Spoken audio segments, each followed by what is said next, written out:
And welcome back, our viewers. Continuing at your show, Flex Well, with our Dr. Ali Alsarraf as a nutrition in the nutrition segment as a dietitian. Yes. So welcome back, Doctor. We're so glad to have you. Thank you. You're welcome. So, Doctor, for today's episode, we would love to talk more about kids. Okay, Sure. Children, their diet, what should they eat and what should they not. Okay. Yeah. I think it's really important, and we need to focus on it since that. I think it's a little bit sensitive subject that a lot of parents try to follow up the perfect healthy lifestyle for their children so they can have a healthy and a better future, inshallah. Yeah. So, Doctor, can we start with that? Sure, yeah.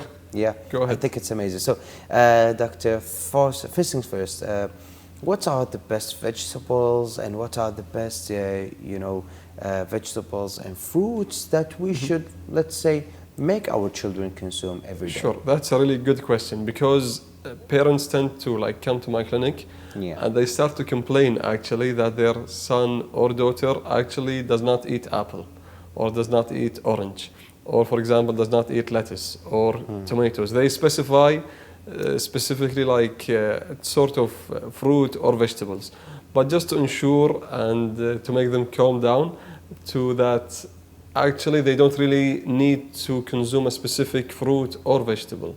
It's always about having a variety. It's okay if they don't eat apple, but they eat orange, kiwi, grapes, banana. There are so many other types of fruits in which they will still benefit from vitamins, minerals, fibers, like antioxidants, and so many benefits from the fruits. Alongside the vegetables, the same thing. So if they don't eat, for example, tomatoes, they can still have some other alternatives and have also the benefits of vegetables itself. So it's not really specific on I should let them eat orange so they can get vitamin C. They can get vitamin C from any other fruits, and there are actually many. Do not let them drink all of the juice boxes that you can see that has the picture of orange. They are not usually orange. Is that? Yeah. So actually, speaking about juices. When you see, as you said, a packet of juice at the supermarket with a photo of fruits or vegetables, it's not necessarily a whole 100% juice. Yeah. It's always good to grab that packet and read the ingredients list, because it is always by law that the ingredients need to be listed according to its weight. Yeah. So if you first actually see water, sugar at the very beginning, so that actually package is actually made mostly out of water and sugar and only minimal amount of juice. Yeah. There are some labels or claims made out on the very front side usually of the package. For example, 100% juice. Then you can somehow rely on this, but still it's always good to check for the ingredients list to ensure that actually this packet or juice is 100% juice and no more additions of sugar or water. And of course we always encourage actually not to be dependent on the juice, but go for the whole fresh fruit, because you can still have more benefits, especially fiber, which is good for digestion, because many parents lately complain that their children do have constipation, and constipation is directly related to fiber intake.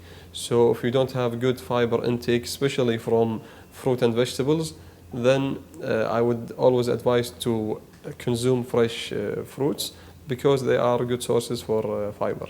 Yes, there's something also sensitive that for me personally, and I would love to give a heads up all about, which is the artificial flavors that we find in juice boxes. Most of the, actually, I've seen many companies that actually has no juice inside, only artificial color, the orange color and artificial flavor on the orange flavor. We would love actually to have our viewers to check up on it, please, because I had it on a personal matter, which is I've seen my sister bring for her children, for her kids, a lot of juices, for every day in school. The school meal. Yeah, for the lunchbox. And she gave them actually a certain type of juice, orange juice, and fruits and cocktails. And what I've seen actually inside it is that it has 16 grams of sugars per 100 gram.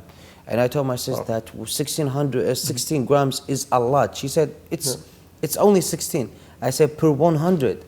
And it has, I think, 350 or 250. Many people miss that. Yeah, so that's above 40 grams of sugar, which is a lot for our kids to take at the start of the day. Many of them actually, because we as dietitians usually take something called 24-hour food recall, whereby we want to know about the eating habits for the patient at the very first appointment when he comes to clinic. So we go about the food intake for one day. Yeah. And usually kids are not enough with one packet of juice a day.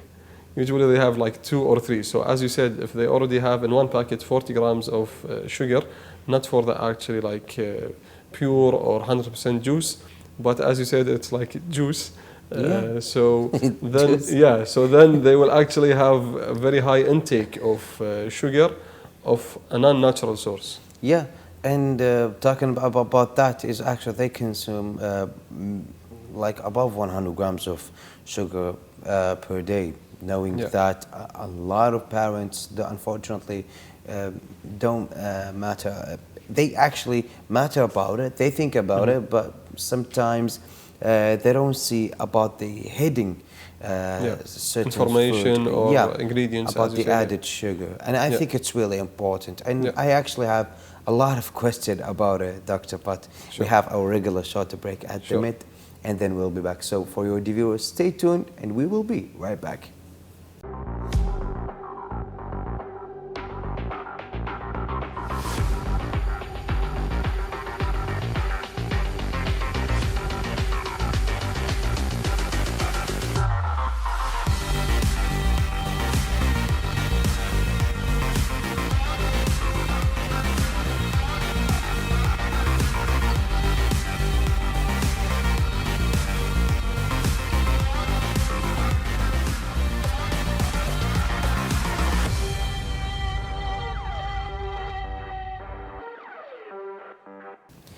And welcome back, our viewers. Continuing after the short break with our Dr. Ali Alsarraf, so our dietitian doctor. Welcome back, and we're so glad to have you. Thank you. So, doctor, one last question about the sugars. How much is the maximum grams or the maximum consumption for the children above from 5 or 3 years old or to 10 to 15? You mean the sugar or the fruit and vegetable itself? Let's first for the sugars, and then we will go to the first. For sugar, usually actually it's recommended not to exceed like 10% of the intake during the day. But to keep it simple, usually it's not recommended to go more about like 4 teaspoons of sugar a day, so that is equivalent to 20 grams of sugar a day.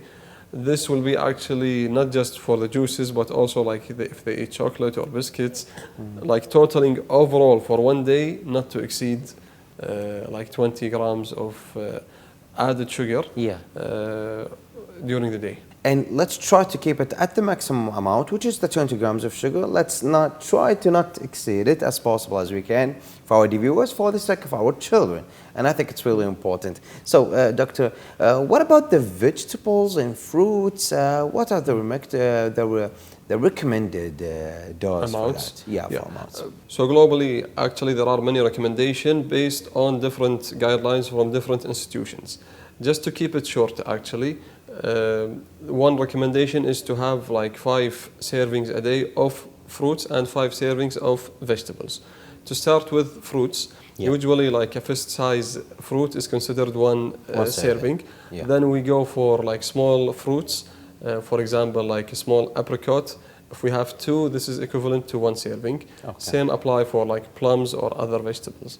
Then for juices, actually it's also counted of course as fruits for the fresh juices, but then only like half cup, so 125 ml of juice is equivalent to 1 serving.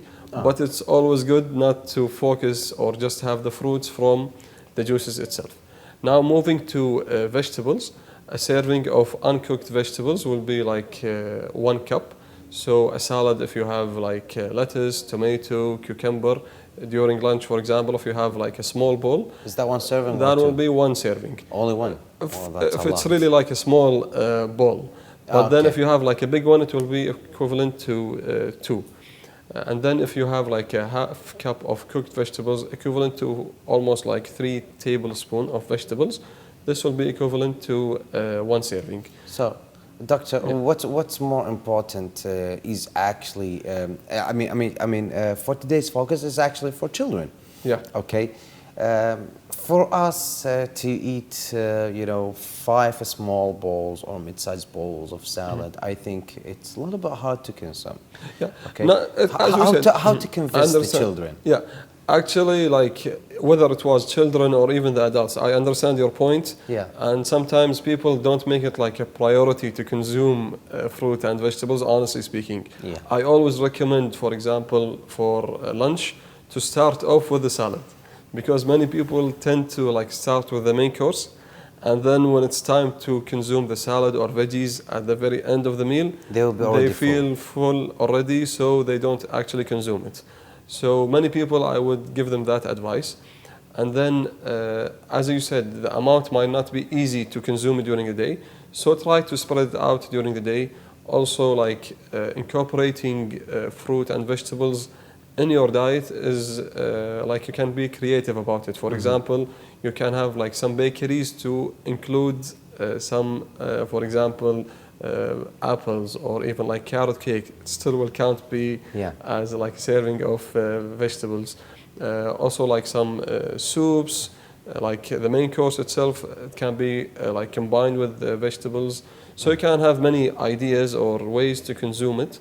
And lastly, to specify about children, it's always important to be a role model for your child in the sense that you don't really eat like a chocolate bar and then you ask your son or daughter to go have an apple for snack, because you will not be convincing him or her at all if you do such action. He would say, why my father would have like a chocolate and then I would have to have an apple. Simply, just like prepare a plate, just put it visible somewhere at home, and then you all like share it. Even, believe me, without asking them to eat, at the very first time when you just grab one fruit, they will come along and eat alongside. Let's be a role model just like this, and I think it's really important. And what's more fun actually is to end the segments for today with this advice. So thank you, Dr. Bauder. Most welcome. And thank our viewers for watching. We'll see you for the next time for more with our Dr. Ali Alsarraf as a dietitian. And stay safe. Goodbye for now.